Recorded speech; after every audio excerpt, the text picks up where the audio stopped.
So, by 1675, things began to relax. A Puritan preacher and Seventh-day man, Francis Bamfield, had been given leave by the king, by the crown, and by the church to speak freely in England. But he was warned, don't talk about radical ideas. So they were not really against preaching of the Sabbath. They were against the radical ideas of taking over the church and state. In a little bit, I'll be, iterating some of that stuff that was going on that they were against. Yeah. Okay, so guess what happened? All of a sudden, he started promoting radical ideas. This guy, Puritan preacher Bamfield. Okay, he began to blame Rome as the villain of Daniel and Revelation prophecies. And he started whipping up the mob against the church. Which is funny because they're not in control here at all. By 1682, he was banned from public speaking. Evidently, Pastor Bamfield disobeyed because he was summoned a year later to appear in court, where the king instructed the jury to find him guilty, to sentence him to be imprisoned and to be executed. And they obeyed the king. Seventh-day Sabbatarianism in England fit the perfect Ellen White idea of martyrs for the fourth commandment. But here's the problem. History records these same men as plotting to destroy the monarchy by violence and were anti-Lord's Day zealots. So any attempt to connect them with a last day scenario of Sunday laws in America seems slim, at least in today's world. So these Seventh-day Sabbatarians / Fifth Monarchists what do they call them? Nonconformists were considered the bad guys, and indeed they, at the very least, they were seditionists. Now it's interesting to note two other Sabbath facts. John Bunyan of the Pilgrims' Progress fame published a work on the Sabbath in 1685.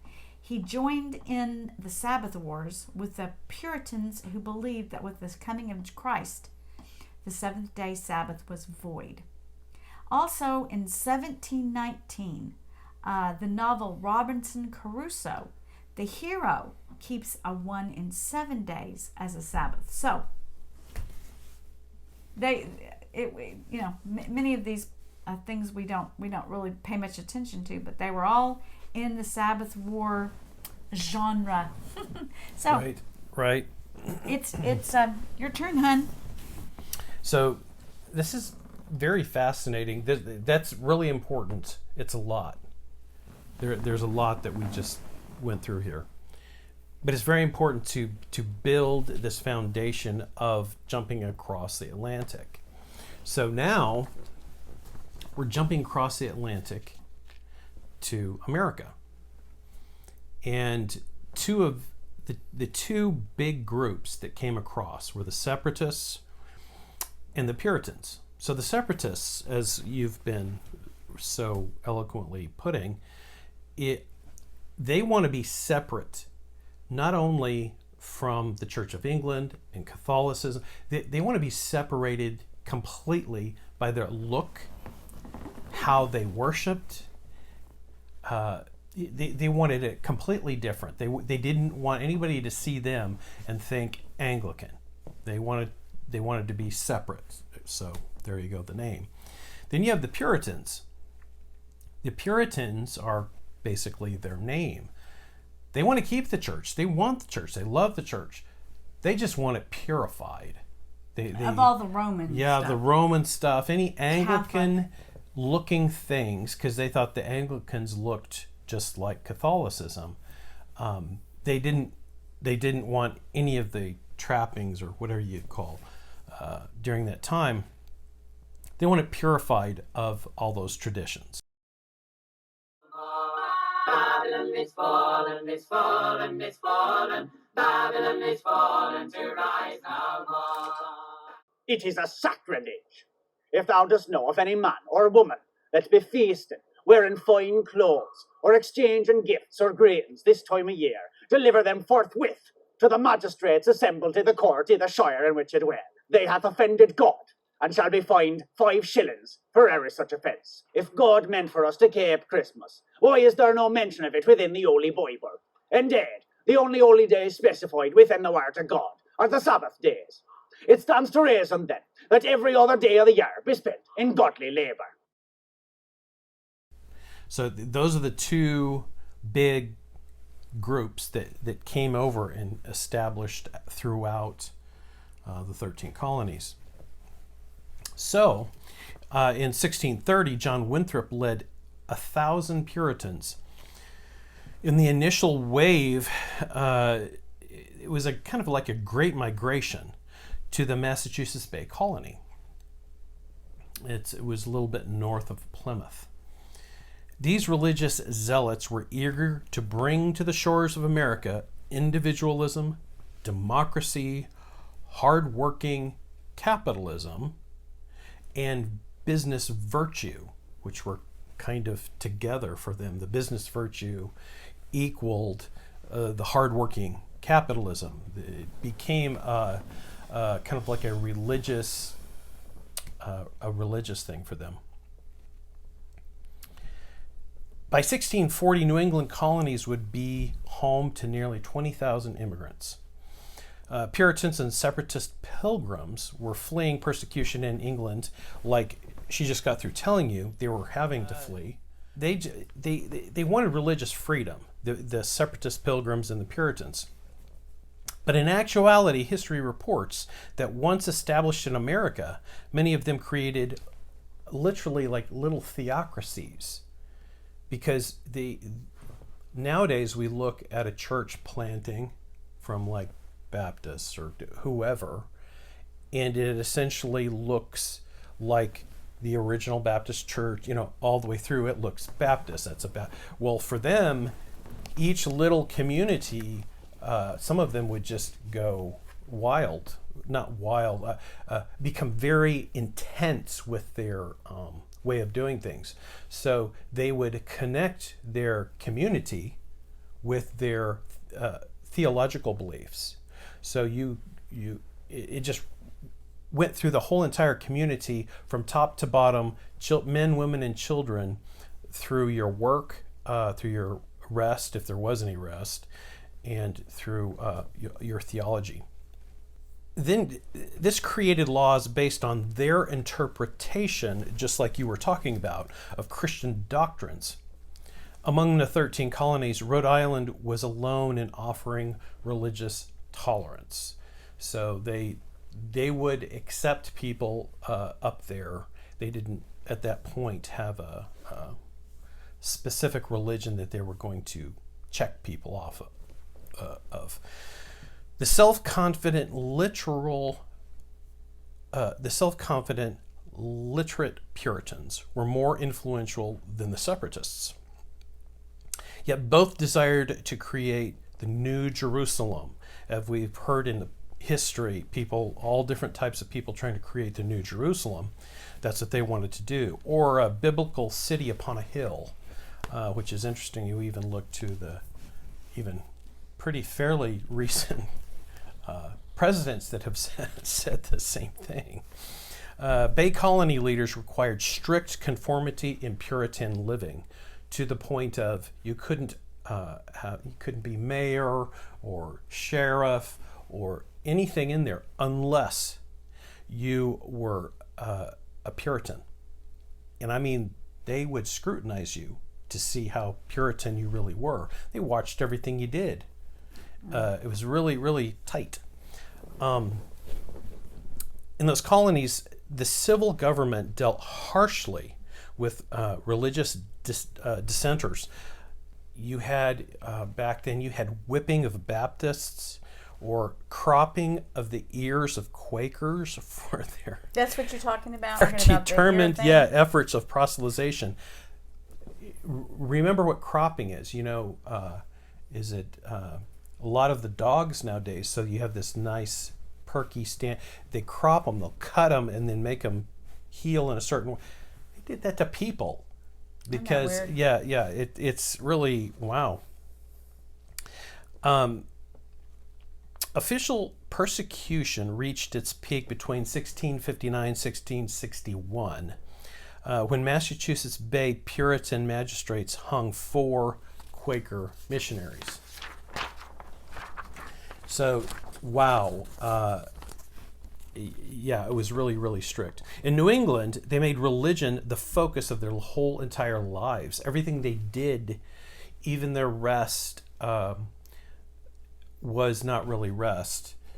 When you would go to the meeting, it wasn't a chapel or a church, because they didn't want that. Catholic. It was too Catholic. So they church. went to a meeting house, a real plain meeting house. Their daily activities revolved around the church or the religious building. But Sunday, which they considered the Sabbath, began each week. They would spend all day in their austere meeting houses, and no one was allowed to leave the church until long after it was over. So they would have a break to eat somewhere in the middle, but you couldn't leave. All the activity ceased around noon on Saturday to guard the... Now, that means, like, if you were doing anything of work or anything other than this religious practice that they did, had to stop by noon on Saturday. No, it's just like Adventists. They used to Right. guard the edges of the Sabbath, and Right, they would right, start right. getting ready on Friday evening, and the Right. Adventist the book houses and stuff would Exactly. would shut down. And they they had that same feel. And their statement is it's to guard the edges of Sunday Sabbath. While there was an emphasis on pious work, separatists had little emphasis on education, which is kind of strange. In 1635, in Boston, one Christian complained that their preacher kept hogs during the week, and then on the Sabbath he preached. So they thought that was kind of ironic. That's interesting because, we have people like this very anti today in the Yeah. Protestant movement. We've got some very anti intellectualism. Don't go ahead. I'm sorry. That's fine. Doctrines and culture differed among the many sects of Puritans that settled in the world, especially the Northern Puritans and the Southern Anglicans. The nonconformists and Catholics were shoved kind of into and restricted into the border colony between North and South. So it was at the finally named Maryland. The Southern colonies were loyal Anglicans who built ornate and beautiful churches, which you can see to this day around. You can pick them right out in comparison to something that was austere back then. Quakers settled there as well. So, Seventh-day Sabbatarians. Wait a minute. That's an interesting, because I've seen a lot of absolutely gorgeous churches up north. So Yeah. anyway, You almost think they're Catholic, and you go up to them, and it's an Anglican church. So from evidently back 1798 then, or because something. this is the 1600s, and so Right. okay, Right. all right. But they were still more beautiful than anything else. Yeah.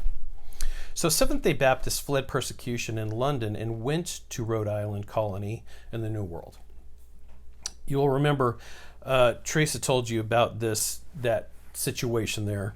One interesting historical fact is that the tolerance of Rhode Island drew such groups as, listen to who it drew there: Freemasons, Quakers, Jews, and Seventh-day Baptists, including some Fifth monarchists.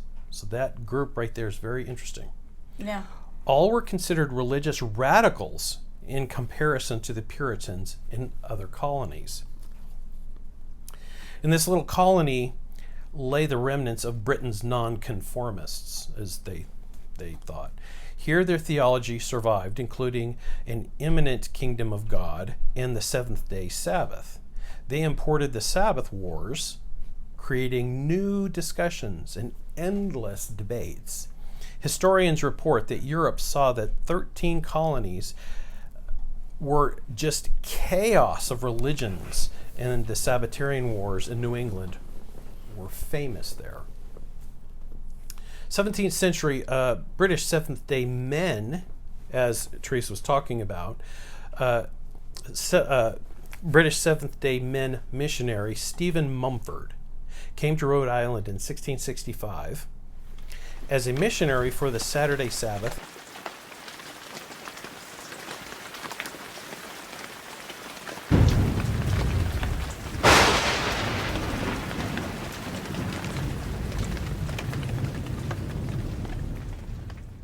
As a missionary for the Saturday Sabbath, and laid the foundation for the fundamentalist movement that would blossom in the 20th century. That's an interesting thing. Yeah. Because the Sabbatarianism just had so much to do with so many different movements. Right. Now it's the fundamentalist movement, because it was the Puritanism, right. and then before that it was, right. I can't remember now, but anyway, that's interesting. So, literally, from the moment Mumford arrives in Newport, the Sabbath Wars commenced in the colonies. We still have bitter letters today that were exchanged between the Sunday and Saturday Sabbatarians. So, be sure to get that straight. Sunday and Saturday Sabbatarians. So remember, there are those keeping Sunday calling it a Sabbath, and those keeping Saturday calling it a Sabbath. Right. Yeah. That readers gasped and were filled with gall and wormwood. A letter arrived to Mumford discussing the Sabbatarians' debates ongoing in England, claiming that everyone was so sick of the word Sabbath that to preach about it meant you were inviting violence. 9 out of 10 Saturday Sabbath churches were destroyed, causing almost half of the faithful little flock to return to Sunday keeping. They were expecting Mumford to keep the Bible Sabbath gospel alive in the New World. He and whatever converts he could make would be the sole remnant that keep the commandments of God and the faith of Jesus, for the Sabbath was crushed in Britain. Bear up, they cried out to Mumford, many of them being imprisoned. Hold out against the spirit of the Antichrist. In opposition to the truth, they implored in their letters. The Seventh-day Men of London advised Mumford's church in Rhode Island to separate themselves from other Sunday-keeping Baptist churches, have nothing to do with sinful and disorderly persons, and if the church will hold communion with those apostates from the truth, you ought then desire to be fairly dismissed from the church. Be not partakers of other men's sins, but keep yourself pure. Close quote. While they allowed no Sunday Sabbatarians in their communion, the Saturday men went out and disrupted Sunday church services. The Seventh-day Baptists were proactive in breaking the Sunday laws to force the point that they must work on Sunday to keep the fourth commandment. Remember, like Teresa said, not only did you have to go to church on whichever day they were, but you had to make sure you worked the other 6. It's like it was a 2-part process for them. Yeah. So, on Sunday, during worship services, Seventh-day Sabbatarians felt it was their duty to exert themselves against the idol of Sunday Sabbath and work noisily during a meeting, and even have some women walk into church, sit down during the sermon, and knit. The men should join them and whistle and occasionally speak up and contradict the preaching. There is a story of an elderly gentleman who, to the horror of the congregation, stopped the preacher in the middle of his sermon and preached about the Sabbath message. Both sides of the Puritan Sabbath Wars claimed that the other wasn't keeping the 10 Commandments. And mind you, all these groups are saying they are purely biblical-based groups. Let's take a moment to discuss more of the intriguing aspects of Saturday Sabbatarian movement in Rhode Island. The ports of Rhode Island, unlike the ports of Boston, who searched every single boat, they searched every boat, and they looked every passenger over and looked through all their things to find out if there's any contraband witchcraft items in there, as well as anything that might be considered blasphemous or theological heresy. Anyone found with anything like this would be deported immediately. You couldn't even come into the colony. Other colonies despised the Quakers as religious pests, and they migrated to Newport.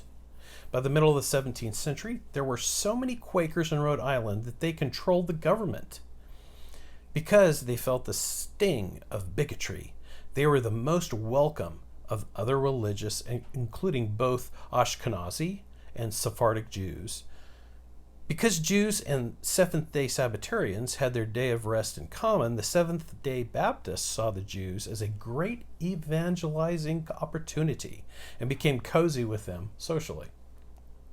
The Jewish historian of Sabbatarianism in the colonies, Dr. David Katz, with a K, writes that there was an interconnection between Jews and the Freemasons on all levels, including political.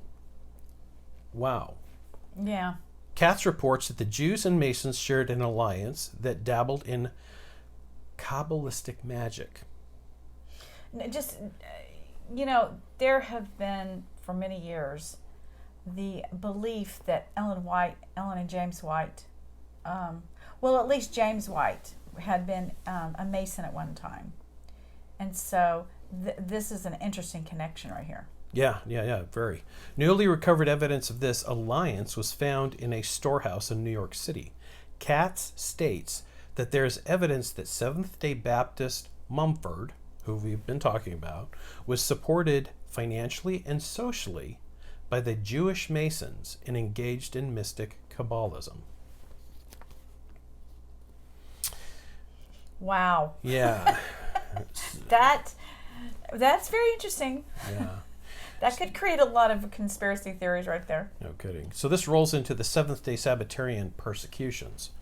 So there were no laws in any portions of the colonies that stated one could not worship on Saturday. So just remember that. Mm-hmm. As strict and strange as these colonies were, they didn't have any rules against going in worshiping on Saturday. Right. But the Seventh-day Sabbatarians were fined and imprisoned by defying Sunday laws, which forbade labor on Sunday. So you have the Protestant Puritans, or the Protestant separatists, mm-hmm. and they kind of go back and forth depending on where you are. If God meant for us to keep Christmas, why is there no mention of it within the Holy Bible? Indeed, the only holy days specified within the Word of God are the Sabbath days. It stands to reason, then, that every other day of the year be spent in godly labour. Babylon is fallen, is fallen, is fallen. Babylon is fallen to rise no more. Babylon is fallen, is fallen, is fallen. Babylon is fallen to rise no more.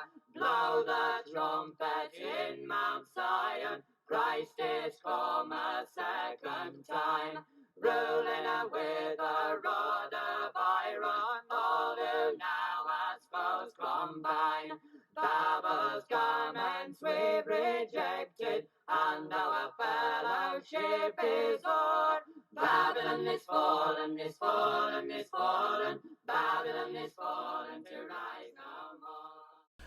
But they didn't penalize the people that were keeping Sabbath on seventh day. Some of the Seventh-day Baptists claimed that they had to work on Sunday in obedience to the fourth commandment, which told them to labor for 6 days and then rest on the seventh. These same Sabbatarians stood in court demanding scriptural evidence for Sunday being a holy day. Babylon is fallen, is fallen, is fallen. Babylon is fallen to rise no more. Babylon Babylon is fallen, is fallen, is fallen. Babylon is fallen to rise no more. Blow the trumpet in Mount Zion. Christ is come a second time. Ruling with a rod of iron. All who now has foes from. The fiery first Great Awakening preacher Jonathan Edwards gave his 2 cents in the Sabbath Wars. This Puritan resolved to the Seventh-day Baptists that God had instituted Sunday as the Christian Sabbath. The Perpetuity and Change of the Sabbath was the name of his book. Jonathan Edwards. You know, he was so strict and so incredibly puritanical. You would think that he would never accept a Sunday Sabbath without clear biblical proof texting. Anyway, but go ahead. Right. So, and Adventists will be very familiar with the name William Miller, who also joined the Sunday Sabbatarians in one of his lectures as he preached the Great Midnight Cry across New England. He claimed that Sunday is the Sabbath for 2 reasons. One is Christ's resurrection and his often meeting with his disciples afterwards on that day. This, with the example of the apostles, is the strong evidence that the proper creation Sabbath to man came on the first day of the week. The second biblical evidence was that Adam rested on the first day after his creation. He being the last work of God, and then God rested. Adam must have rested on the first day of his life, and thus you will see that Adam was for Adam it was the first day of the week. You know, that's probably one of the better script. I mean, I've heard lots of scriptural beliefs that Sunday is the Sabbath, but that's one of the most strong to say Sunday is the Sabbath, rather than Sunday being the resurrection day, and we don't have a Sabbath, for Sunday being the Sabbath. Right. That's not a bad. I mean, it doesn't convince me, but it's not a bad argument.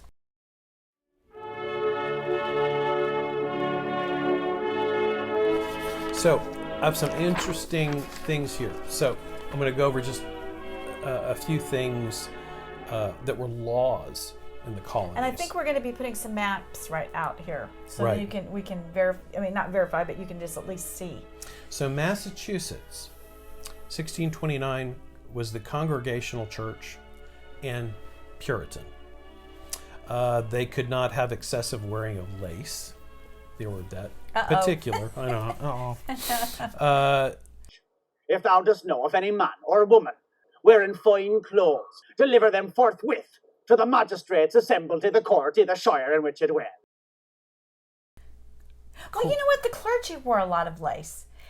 It's not just the lace was. Right. When we think of lace today as it could be, flouncy or. Well, I don't think it was because it was showing off. It was part of it, but part of it was they didn't want to look anything like Catholicism. Yeah, interesting.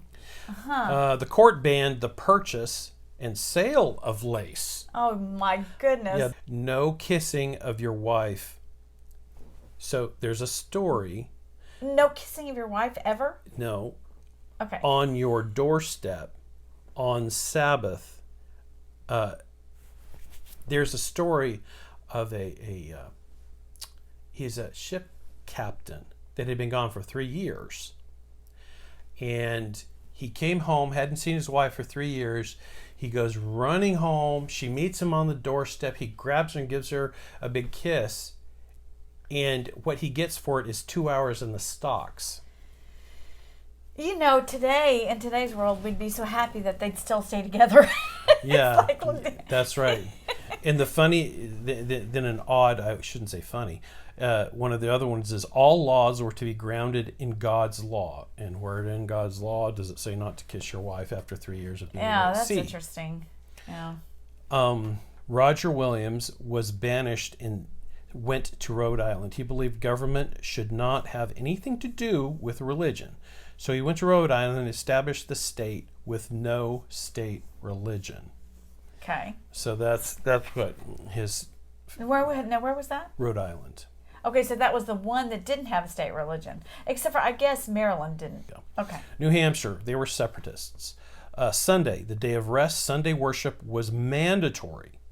Tax revenues went to support the church. Now, as far as I can tell, it wasn't all tax revenues, but they got a considerable amount. They didn't hurt at all. Atheism was not tolerated at all. New York, 1614, official Dutch reformed. New Amsterdam. Yeah, you were not allowed to be a pastor and run for any office. So now they're doing this separation thing. New Hampshire, Sunday was the day of rest. Sunday worship was mandatory. Tax revenues went to support the church. Atheism was not tolerated. Everyone must be Protestant to be in the House of Representatives. Same thing. Connecticut, Reformed Congregationalists. Most bitterly resented false laws which refer to the observance of the Sabbath. No one shall travel, cook victuals, make beds, sween house, cut I guess hair. it's sweep. I guess, yeah. It's got to be sweep. Or shave on Sabbath day. No woman shall kiss her child on the Sabbath. Or Have a fast day. Yeah, right. No one shall ride on the Sabbath day. I guess a horse. Or you can't walk in your garden either, because you may actually accidentally do garden work. Connecticut. I know. Wow. While in 1670, two lovers, John Lewis and Sarah Chapman, were accused of and tried for sitting together on the Lord's Day under an apple tree in Goodman Chapman's, or it says orchard, but it's orchard. Yeah. He's having to read the original writing, the 16th century writing. It's very interesting. Yeah. Yeah.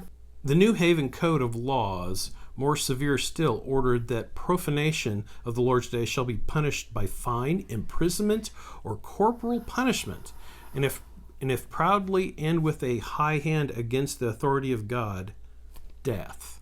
Wow. Seriously? You could go to you could If die? you were arrogant you could go and to pompous, death? that's right. That's crazy. So, Pennsylvania.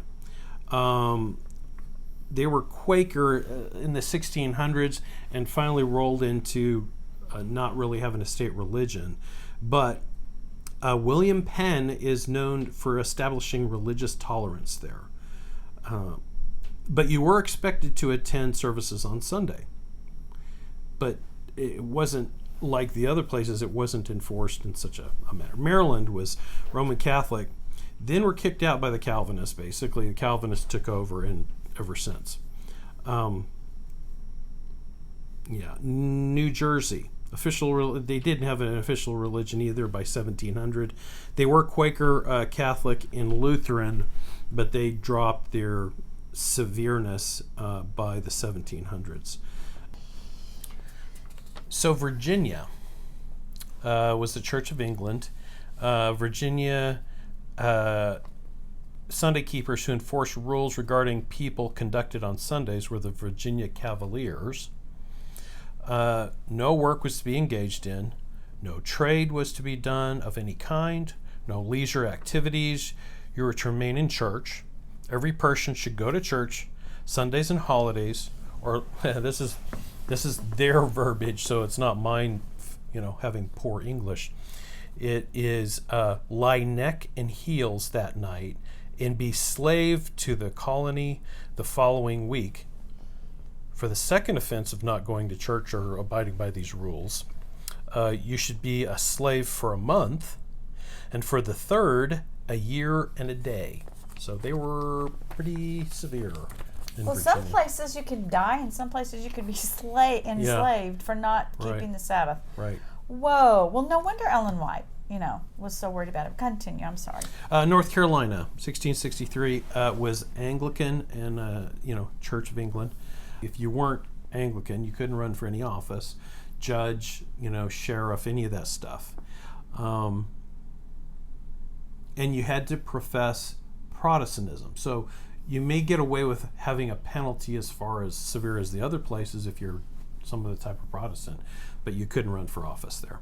South Carolina, Church of England. Even in the Church of England, Yeah. The Anglican colonies, they were pretty strict about the Sabbath keeping, which is interesting because they weren't in England. Weren't in England, yeah. You can tell, yeah. So you had to profess that there is one eternal God and a future state of rewards and punishments. That God is publicly to be worshipped. That the Christian religion is the true religion. That the holy scriptures of the Old and New Testaments are of divine inspiration and are the rule of faith and practice. That it is lawful and the duty of every man being thereunto called by those that govern. So basically, to get a job there of any status, you had to be that. Georgia. Official religion, there really wasn't any, but it was Church of England. You had to be a Protestant to hold office of any kind, and you have freedom to worship any way you like. Okay. But you couldn't hold any office. So you were really, you at least you weren't harassed like the rest of them. So, an aside, ironically, a Protestant Reformed theologian today, or Jürgen Modelman, who teaches at the University of Tübingen, has suggested that the world governments implement Sunday laws. In 1985, he delivered a lecture calling on the ecological day of rest. So he wants a weekly day of rest, but he's calling it ecological day of rest. He proposed a worldwide law of resting on Sunday, thereby lessening environmental consumption. He included prominent Seventh-day Adventist theologians as inspiration for this idea. There are people that are proposing Sunday laws. They just happen to be. I was going to say, but they're not Catholic. He says he's a Protestant Reformed theologian. Oh, got it. Protestant Reformed. So he is from the Puritan, or at least the sure enough. Calvinist. Sure enough. Happy Sabbath. Happy Sabbath to you. Happy Sabbath to you. Our day, the Sabbath day. Well, so we would like to have a short conclusion to all this that ties it a little bit better in with the Adventist Church.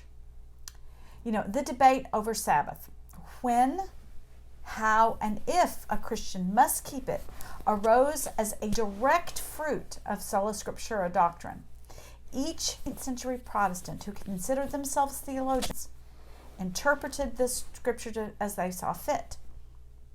Some of these Sabbatarian scholars studied histories Aquinas and his view of Sabbath and some of the others, adopted it and brought it into mainstream Protestantism. But many other contradictory interpretations of the Sabbath commandment developed. And some Protestants, like infants, were tossed back and forth by the waves of the Sabbath Wars, blown here and there by every wind of teaching. Some paid for their Sabbatarian views with their lives. The Protestants who were claiming Sola Scriptura were also proclaiming a Sunday Sabbath. Yet Sunday had no clear biblical text revealing it to be the New Covenant Sabbath. Nothing so clearly as the Sabbath Wars reveals how Sola Scriptura does not work in practice. Adventists agree that there is no proof text, Scripture, that says Sunday is the Sabbath. In this episode of the Story of the Sabbath, we heard how the United States also bore the confusing, if not bitter, fruits of the British Isles Sabbatarianism. The Calvin separatists, better known as Pilgrims, brought to America's shores the idea of a Sunday Sabbath. And in America, Sunday laws could be overly restrictive and nonsensical. Adventists of the 19th century had a fear of this type of legislating morality. For the memory of puritanical reign in the colonies was not that distant a memory for James and Ellen White. A Seventh-day Sabbatarian sect would be at odds theologically with the first-day Protestant Sabbatarians. And persecution may have always seemed to be looming. Adventists today need to understand the Sabbath Wars so they can understand that much of what Ellen White feared about anti-Sabbatarian legislation came from the Puritans that harken back to England, not the Catholics. It's the 7th century Puritans who reanimated the idea of an imminent apocalypse as well as Sabbatarianism. For a few of them, it was Saturday Sabbatarianism. Sola scriptura will forever continue the biblical conundrum of the Sabbath because Protestants will always interpret the fourth commandment differently.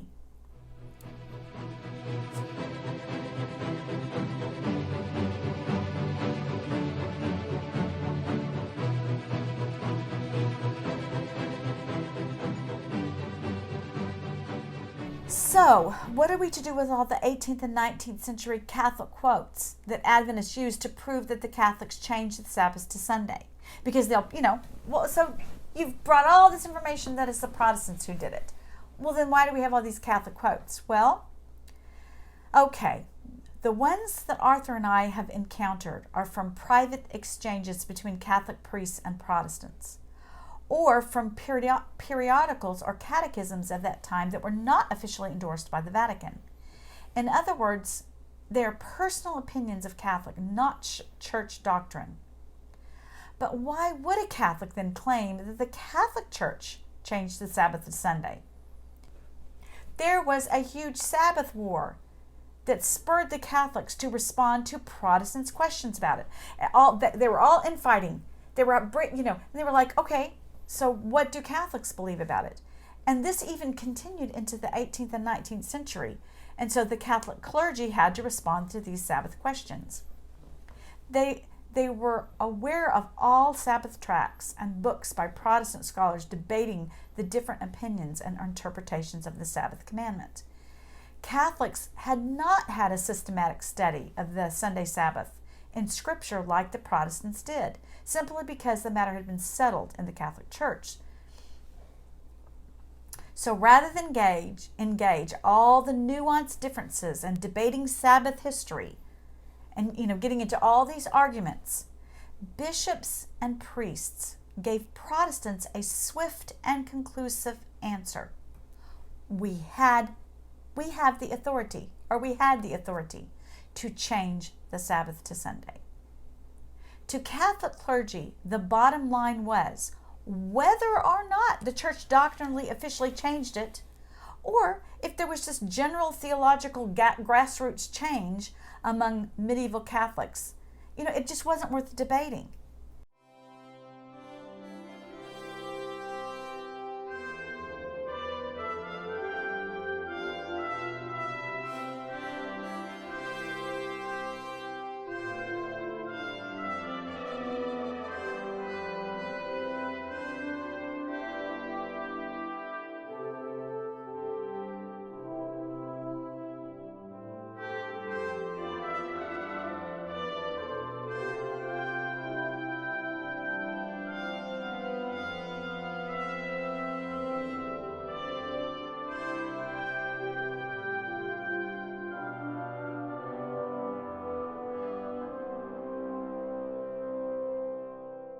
The Catholic Church believed that it was the apostles who introduced a Sunday as a new holy day, and that Jesus himself had told them to keep it after his resurrection.